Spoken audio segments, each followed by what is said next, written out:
3, 4.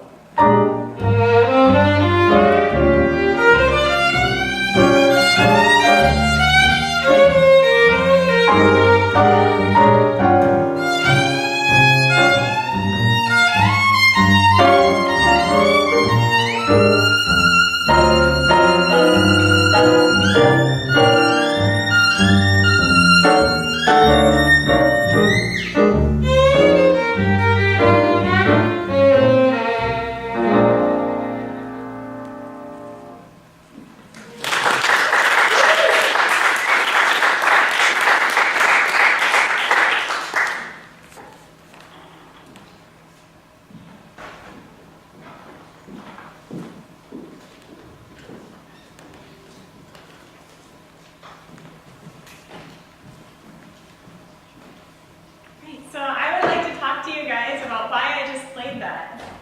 This semester, I took a risk, and I learned how to play in the style of the blues. And I first began to be interested in diverse styles when I was in high school, and my dad brought home a Joshua Bell CD called A Short Trip Home. And I listened to it, and I just fell in love with the style. It was based on the bluegrass style. And one of my friends from Youth Symphony also was interested in it, and we started playing around together and trying to figure out what those artists were doing and trying to copy exactly what they were doing. But then I went off to college, and I just studied simply classical violin and tried to better my skills at that. So now, 7 years later, I am coming back to these diverse styles, and I approached Dr. Duke. I actually wanted to study a lot of different diverse styles. I wanted to study bluegrass, pop, jazz, Latino music, and Irish and bluegrass fiddling. And he said, that's probably not a very good idea to do in just one semester. Why don't you just do one style? So he said, start out with the blues. That's a really good jumping off point to study other jazz styles. So I went home and I searched on the internet. I was completely without knowledge about what to do with this. So I looked for books that would be great to begin to play jazz with. And I called up all my friends that could play these styles. I asked them, what books did you use when you were first learning this? And what books do you use to teach your students? And they recommended a few to me. One was How to Play Jazz and Improvise by Jamie Aebersold. And I also bought several of his other albums because I was in the panic state. And I thought, I need to get all these books right now. So I bought the blues volume, and I bought his DVD called Anyone Can Improvise. And those were all very helpful. Dr. Duke recommended Jazz Fiddle Wizard, which is a Martin Norgard book, which is based to help violinists that are very good at classical violin and help them learn a new style. So that was also a very helpful book. And I really wanted to incorporate these styles because, first of all, I love them, and second of all, I felt like it was something I lacked in my own playing. I had been asked to improvise a lot, and I could never take those gigs. I just said, I don't think I could do that. Or someone would approach me and say, hey, do you know any fiddle tunes? I'd say, Turkey in the Straw. That was not very good. So I really wanted to better my playing. So at first it was extremely nerve-wracking. I was incredibly nervous. I was worried that I wouldn't have anything to play for you guys today. And it was completely stepping out of my box to go into this new style. But I found it extremely rewarding, and I actually found that it helped my playing both technically and musically also. And I feel like a more confident player now. So when I was doing all of this work, I created a blog. And this is it. When I first started, I found out that there was a beginning jazz improv class here, and I don't know how I did not know about this, but I didn't know about it in time to enroll for the class. And so when I first emailed the professor, he said, well, you can probably audit the class, but you can't play in it because other people have paid for this time and you haven't. So I was very sad. I had the blues, and I posted this post.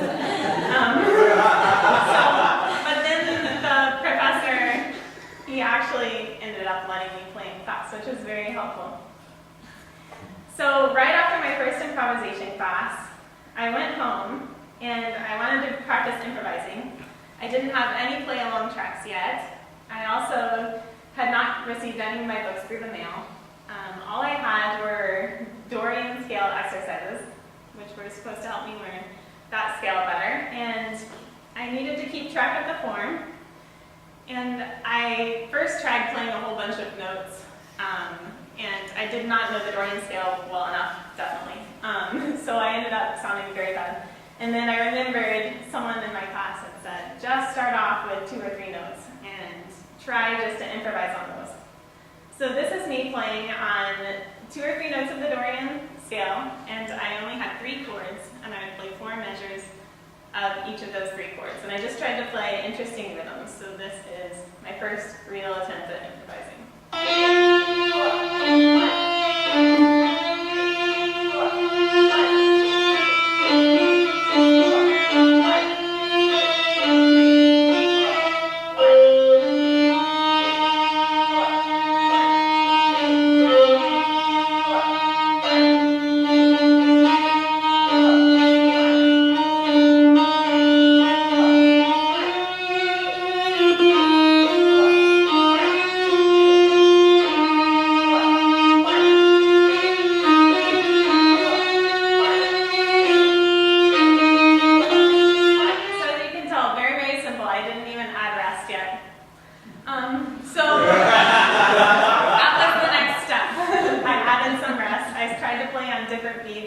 Other than just the first beat. I also tried to play on off beats, and then I gradually added a few more notes here and there. And I ended up getting my books in the mail. I started reading about the form of the blues and going over that. And I learned about blanketing in my jazz improv class, which was extremely helpful. Blanketing is where you play, yes, this was my post about blanketing.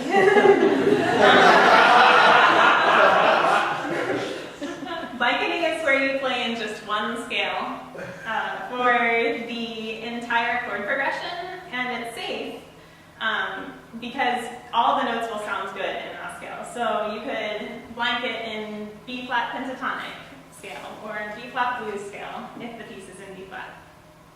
So this is a month into my improvisation learning, and I've actually improved quite a bit. This is me blanketing on B-flat pentatonic scale, and the CD in the background is the blues volume of Jamie Aebersold's.